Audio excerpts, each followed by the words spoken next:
Republican Congressman George Santos is now in custody after turning himself in on federal criminal charges. Unsealed court filings show he's facing 13 counts in total, stemming from wire fraud, money laundering, theft of public funds, and making false statements. Wow. A Republican lawmaker found himself in federal custody briefly this morning. The Department of Justice has unsealed 13 federal charges against freshman Republican Representative George Santos. And the charges include 7 counts of wire fraud, 3 counts of money laundering, 1 count of theft of public funds, 2 counts of making materially false statements to the House of Representatives.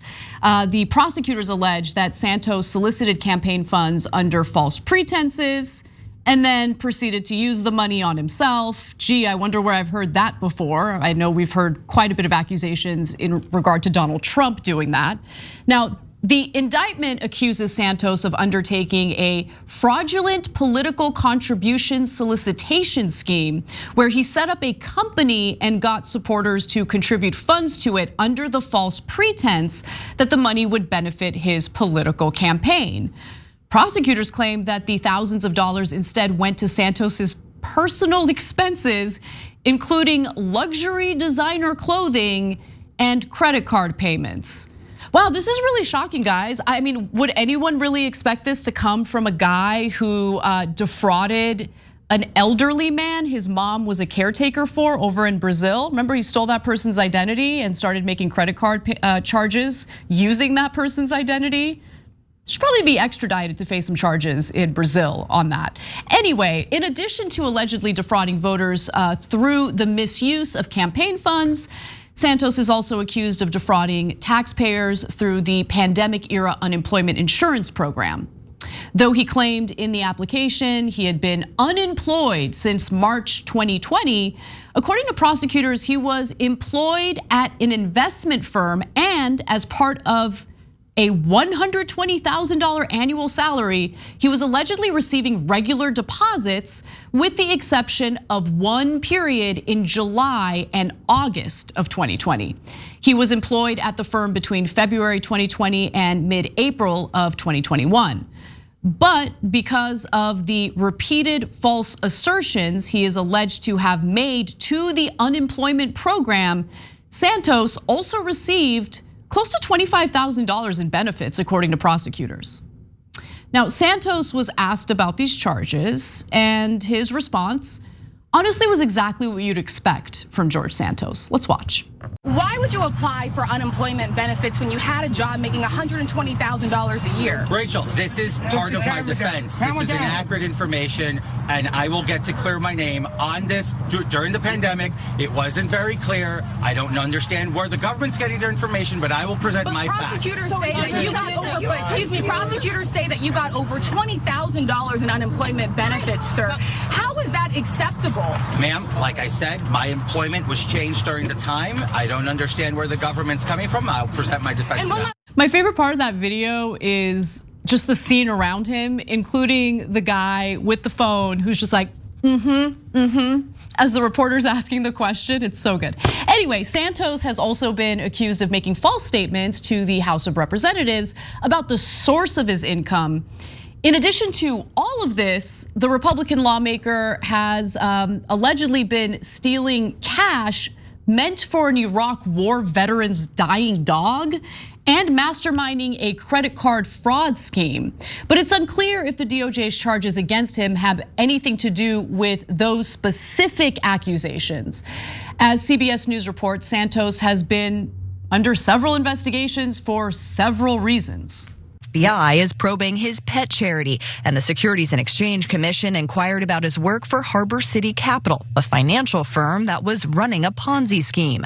And in March, the House Ethics Committee opened an investigation into Santos's financial disclosure forms and whether he violated federal conflict of interest laws. How can you effectively do your job? In January, Santos removed himself from committee assignments and was defiant. Are you confident that you will be cleared? Yes, I am. Why? Why are you confident you'll be cleared? I'll be cleared because I have nothing to hide. If you have nothing to hide, why do you think you're under investigation? I gotta say, George Santos reminds me a lot of Anna Delvey, where it's like everything around him is just melting down and he can't help himself. He's like, I told you already, okay? The wire transfer is on the way.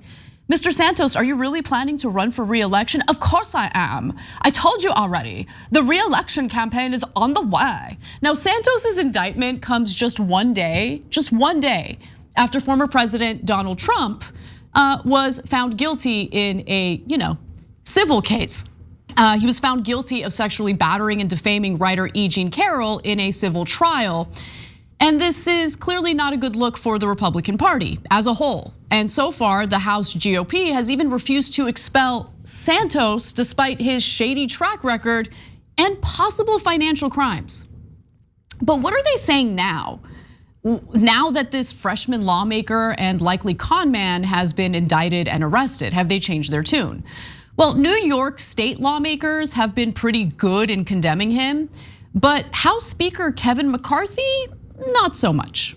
Federal prosecutors filed charges against the congressman in the Eastern District of New York. Well, there's a clock ticking. Renewing calls from many of his New York Republican colleagues to resign. George Santos should have resigned in December. He should have resigned in January. He should have resigned yesterday, and maybe he'll resign today.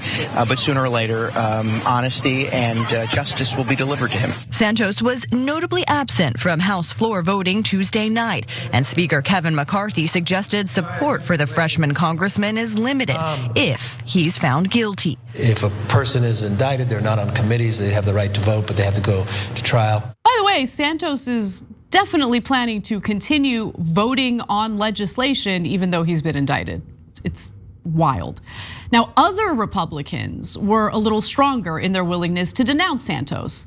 Representative Steve Womack argues he needs to resign immediately, telling CNN that Republicans, quote, don't need these distractions. This has been going on now since we took the majority. Frankly, I would have hoped along the way that Mr. Santos would have done what I believe was the right thing. And of course, if leadership forces action, but for him to do it on his own, meaning resign. Republican Congressman Blake Moore wants to wait for the conclusion of an ethics investigation, even though the DOJ's findings were enough to bring federal charges against Santos. He said, quote, let the ethics investigation play out, and if it produces anything, he should be removed. But my favorite statement came from Representative Ryan Zinke, another Republican, who came out strong against Santos and said that he would be on board with expulsion if the ethics committee reached that conclusion. He also told CNN that, quote, the ethics committee better move on it. We owe American people answers. It seems like as they go down the journey, the charges get more serious. They're serious enough. I'm surprised he's still here. Now, that wasn't my favorite statement due to its substance, but rather how insane it is that Zinke of all people is saying it. What stands out about this story is just how deeply ingrained corruption and criminality is in our system of government. For example, you probably didn't know that Zinke faced 12.5 federal investigations himself while he was part of the Trump administration.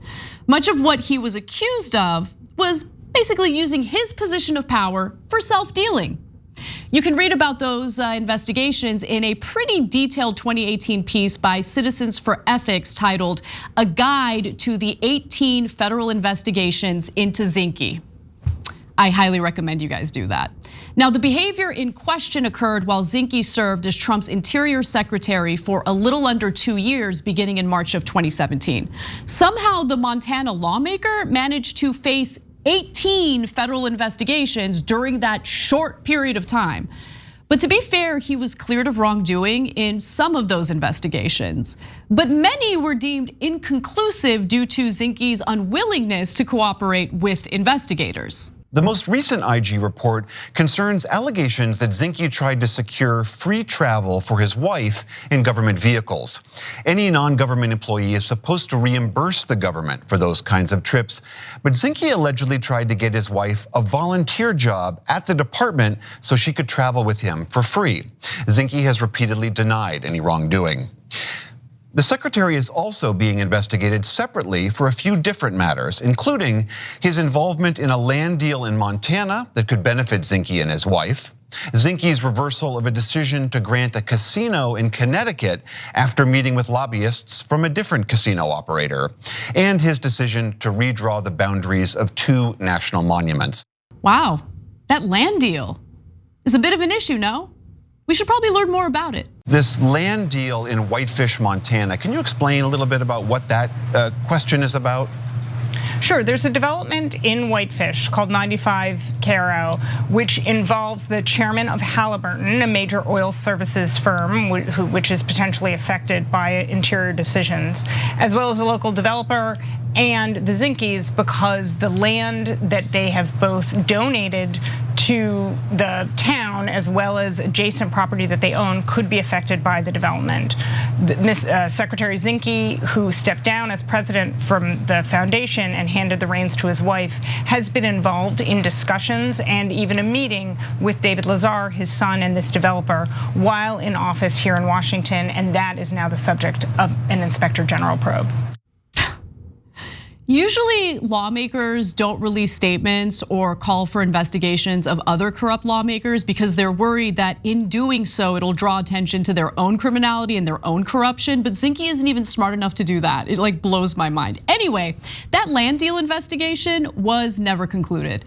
The last we heard about it was in May of 2020 when Zinke whined about it in an interview with the Washington Examiner.